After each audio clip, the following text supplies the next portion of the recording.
अध्यक्ष महोदय, दिनांक 6 तारखेला 6 जुलैला डोंबिवली इथे शास्त्रीनगर हॉस्पिटलमध्ये एक गर्भवती महिला गेली असताना तिचं चेकअप झाल्यानंतर तिकडच्या डॉक्टरांनी तिला सांगितलं की आपण प्रेग्नंट आहात, आपल्याला जे काही बाळ होईल कदाचित प्रीमेच्युअर होईल आणि आपल्याला NICUची गरज लागेल, तर आपण शास्त्रीनगर रुग्णालयातून दुसऱ्या रुग्णालयात जा, इथे NICUचे सगळे जे बेड्स आहेत ते भरलेले आहेत.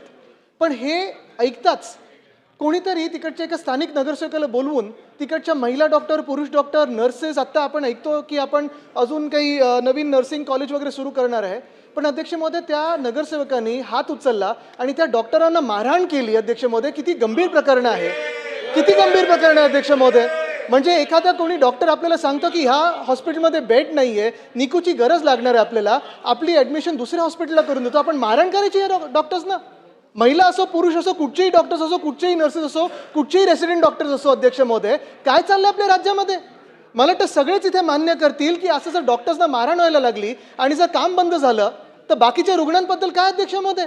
अध्यक्ष महोदय, आमची मागणी ही आहे की आपण निर्देश द्यावे सरकारला, एक तर मुख्यमंत्री महोदयांकडून ह्याच्यावर निवेदन व्हावं, त्या नगरसेवकावर कारवाई व्हावी आणि त्या नगरसेवकाला त्याच्या पदावरनं बरखास्त केलं पाहिजे अध्यक्ष महोदय, नाही तर हा महाराष्ट्र शांत बसणार नाही अध्यक्ष महोदय. ही आपण इथे निर्देश दिले पाहिजेत अध्यक्ष महोदय. आपले निर्देश याच्यावर गरजेचे आहेत.